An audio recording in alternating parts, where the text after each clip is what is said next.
मैं आपको ये दिखा रहा हूं। ये है आपका मिस्र में स्थित सुएज नहर का एक दृश्य जो यूरोप और एशिया को जोड़ता है और अर्थव्यवस्था का विस्तार करता है। मैं इसके बाद आपको पुनः एक और दृश्य आपको दिखाने वाला हूं जो आप काफी मतलब रोमांचक होगा और आप समझ सकते हैं कि यह सुएज नहर कहां पे है। पूरी तरह से विश्व के मैप पे मैं आपको दिखाने वाला हूं। तो यह है हमारा सुएज नहर जो आपके स्क्रीन पे चल रहा है और मैं आपको इससे संबंधित महत्वपूर्ण जानकारियां देने वाला हूं एग्जाम कंपटीशन के दृष्टिकोण से। तो ये हमारा सुएज नहर का एक दृश्य पूरा हुआ। मैं आपको इस पृथ्वी पे सुएज नहर कहां पे है बड़े ही बारीकी के साथ मैं दिखाना चाह रहा हूं। यहां पे देखिए, ये आपका यही है सुएज नहर जो आपका लाल सागर और ये आपका भूमध्य सागर काट करके यहां बनाया गया है। अभी देखिए पूरी तरह से विस्तृत रूप से आपके सामने दिख रहा है। ये जो देख रहे हैं कैनाल, यही है आपका सुएज नहर। तो हम विश्व के मैप पे सुएज नहर का आज जिक्र करने वाले हैं। तो विश्व के मैप पे सुएज नहर दिखते हैं। ये देखिए, ये आपका जो स्पेस दिख रहा है, ये है आपका लाल सागर, ये है आपका लाल सागर और ये है आपका भूमध्य सागर। भूमध्य सागर इसी को काट करके सुएज नहर बनाया गया है। इसी को काट करके सुएज नहर बनाया गया। हम कह सकते हैं कि सुएज नहर अफ्रीका और यूरोप को दो भागों में बांटता है।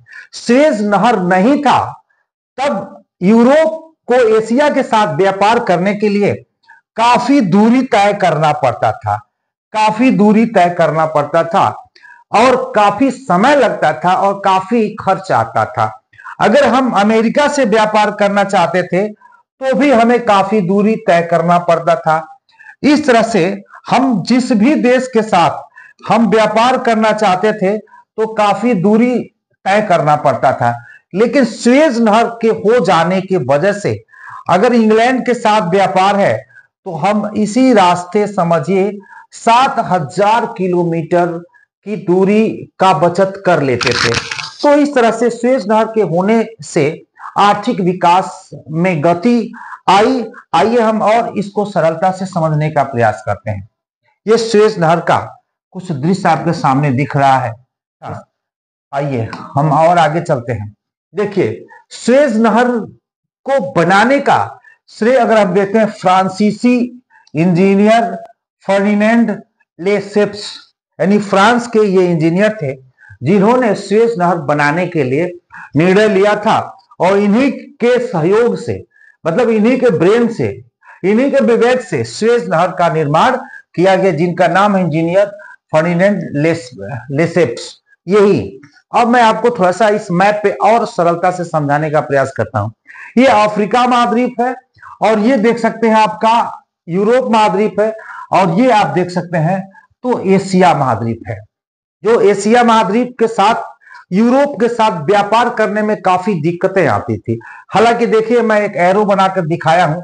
ये जो ग्रीन आप देख रहे हैं कि अगर हम यूरोप से अगर व्यापार करना चाहते थे तो हमें इतनी दूरी तय करना पड़ता था और इतनी दूरी तय करने में काफी ईंधन, काफी समय और काफी खर्च आता था, जिससे व्यापार से आई जो भी वस्तु थी वो महंगा हो जाता था और समय लगने के कारण बहुत सारी वस्तुएं नष्ट और खराब होने की संभावनाएं हो जाती थी। तो इसी से बचने के लिए ये जो आप देख सकते हैं जो फ्रांसीसी इंजीनियर है, ये जो सुएज नहर का निर्माण किया गया है वह मिस्र और फ्रांस के सहयोग से किया गया। हालांकि ब्रिटेन उसका बड़ा विरोध किया। विरोध करने का कारण बहुत सारा था क्योंकि उसका व्यापार थोड़ा सा प्रभावित था। ये यहाँ पे देख सकते हैं जो दक्षिणी अफ्रीका, साउथ अफ्रीका है, यहाँ पे केप टाउन का भी बंदरगाह प्रभावित हो रहा था और प्रभावित हुआ। यहाँ मंदी का स्थिति भी आ गया था क्योंकि जो भी जहाजें आती थी यहाँ से मिल करके जाती थी, तो यहाँ पे मतलब यहाँ पे आर्थिक स्थिति ठीक थी, लेकिन न आने के कारण यहाँ की स्थिति खराब हो गई। और ये सुएज नदी जो काला दिख रहा है, इसी को काट करके इस तरह से आप देख सकते हैं कि इस तरह से सुएज नहर का निर्माण अगर किया गया, यानी इतना ही सुएज नहर का निर्माण किया गया है, इतना ही 164 193, अभी मैं उसका जिक्र करूंगा 64-93 का। अब इस तरह से हम देखेंगे कि अगर ब्रिटेन से या यूरोप महाद्वीप के किसी भी देश के साथ अगर हमें व्यापार करना है तो बड़ी ही सरलता से हम कम समय में, यानी 7000 किलोमीटर की बचत हमको हो जाती है। पहले हम बहुत काफी दूरी तय करते थे, अब 7000 यानी हम कह सकते हैं 11600 किलोमीटर पे ही हम व्यापार कर सकते हैं। और देख सकते हैं केवल भारत की बात न करें, चीन भी अगर व्यापार करना चाहे, बांग्लादेश भी व्यापार करना चाहे, रूस भी व्यापार करना चाहे, तो इसके माध्यम से बड़े सरलता से व्यापार कर सकता है। आइए हम और इसको समझाने का प्रयास करते हैं। देखिए, अब मैं यहाँ पे जानकारी भरा आपको चीजें बताने वाला हूं। तो इस नहर का अगर हम बात करें, इस नहर का निर्माण जो है 1869 में किया गया, और निर्माण का कार्य जो है फ्रांसीसी इंजीनियर जो फर्डिनेंड लेसेप्स के द्वारा किया गया। हालांकि मैंने उनका फिगर दिखाया हूं। और सुएज नहर मिस्र में स्थित एक कृत्रिम समुद्र स्तरीय जलमार्ग है। यानी पूछता है कि मिस्र सुएज नहर का निर्माण कहां पे हुआ है, तो सुएज नहर का निर्माण कहां पे हुआ है, तो मिस्र में हुआ है। हालांकि मैंने आपको दिखाया मिस्र कहां है विश्व के मैप पे, तो मिस्र में। और किसने बनाया, फ्रांसीसी इंजीनियर के द्वारा। यह 17 नवंबर 1869 में इसे परिवहन के लिए खोल दिया गया। यानी इसका उद्घाटन कब किया गया, इसमें नाव चलना शुरुआत कब किया गया, तो 17 नवंबर 1869 में इसे परिवहन के दृष्टिकोण से खोल दिया गया। सुएज नहर कंपनी ने इसका निर्माण 1859 से 1869 के बीच करवाया था। यानी 1859 से ही सुएज नहर का काम शुरू किया गया और 1869 में पूरा किया गया, और 17 नवंबर 1869 को इसका उद्घाटन करके इसमें समझिए जहाजों के लिए इसे खोल दिया गया। अच्छा, जोड़ता, मैं कई बार बता चुका हूं कि यह भूमध्य सागर एवं लाल सागर को जोड़ता है। यह सुएज नहर किस किस सागर को जोड़ता है, तो सुएज नहर लाल सागर एवं भूमध्य सागर को जोड़ता है। यह नहर अफ्रीका और एशिया को अलग करता है, यानी अफ्रीका महाद्वीप और एशिया महाद्वीप को दो भागों में बांट देता है। उधर एशिया महाद्वीप हो जाता है, इधर आपका अफ्रीका महाद्वीप, और ऊपर कहें तो यूरोप महाद्वीप हो जाता है। मिस्र में पोर्ट सईद से दक्षिण में पोर्ट सुएज, यानी हम कह सकते हैं ये पोर्ट सईद है और यहां पे क्या है आपका, यह पोर्ट सुएज है। तो एक तरफ पोर्ट सईद है और एक तरफ पोर्ट सुएज है। पोर्ट सईद आपका देखेंगे तो भूमध्य सागर का जो तटीय भाग है वो पोर्ट सईद है, और जो पोर्ट सुएज है वो पोर्ट सुएज है, लाल सागर के समीप जो है। आइए और करने के लिए इसकी लंबाई की बात करें तो 160 किलोमीटर, वर्तमान में बाईपास सहित इसकी कुल लंबाई 153 किलोमीटर। जो भी आंकड़े आपके सामने दिए जा रहे हैं वो एनसीईआरटी के आंकड़े हैं। हर किताबों में अलग अलग मिल सकते हैं, मैं ये नहीं कह सकता हूं, लेकिन ये सारे आंकड़े एनसीईआरटी बुक के आधार पे दिया गया है। 160 किलोमीटर लंबाई है, लेकिन बाईपास कई उसमें नहरों को जोड़ा गया है, तो इस समय उसकी जो लंबाई है 193 किलोमीटर।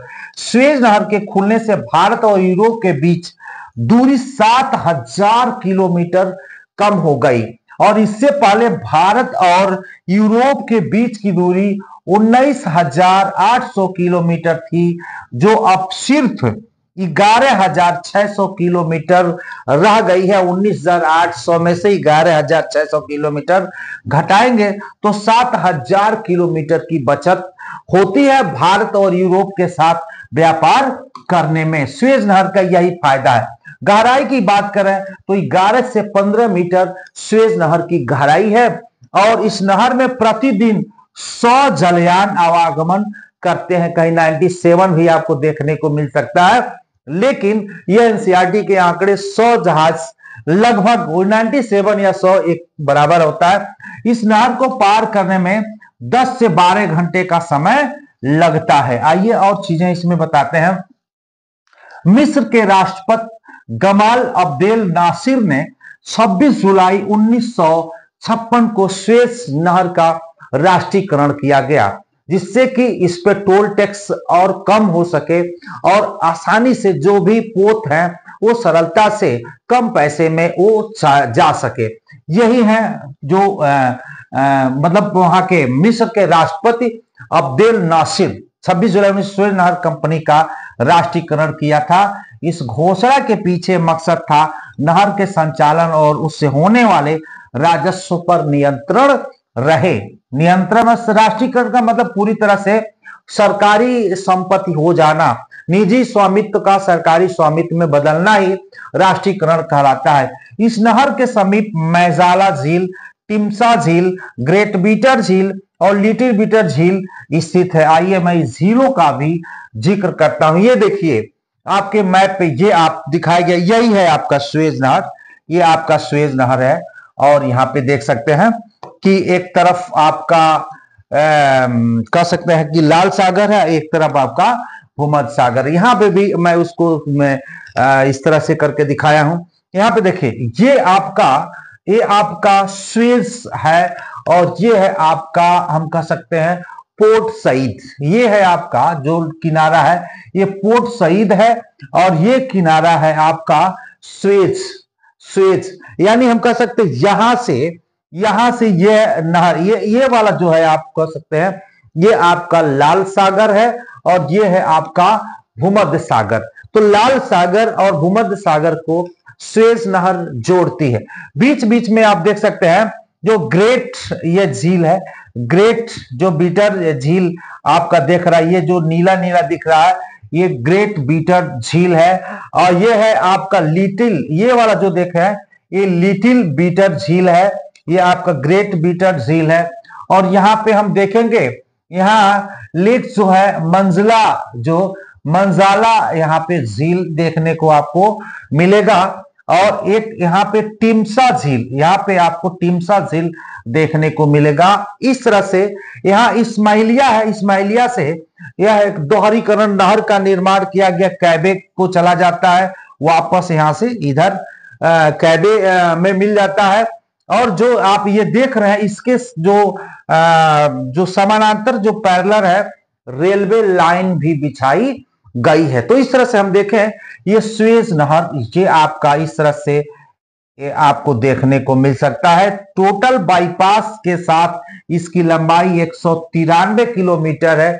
ये आपको एक तरफ पोर्ट सईद और एक तरफ है आपका सुएज, पोर्ट सुएज है और एक है आपका पोर्ट सईद जोड़ता है लाल सागर एवं भूमध्य सागर को। बीच में जो मिलने वाले प्रमुख झील हैं उसका हमने ग्रेट बीटर झील, फिर एक बताते हैं लिटिल जो बीटर झील है आपका, और यह है आपका मंजाला झील है और ये आपका जो टिम्सा झील है। तो इस तरह से आपको मैं बताया कि सुएज नहर किसको किससे जोड़ता है। यहाँ पे छोटा सा दिखाया गया, देखिए ये आपका लाल सागर, ये आपका भूमध्य सागर और इसी को काट करके यहाँ पे सुएज नहर का निर्माण किया गया। थोड़ी सी और जानकारी मैं आपको दे दूं।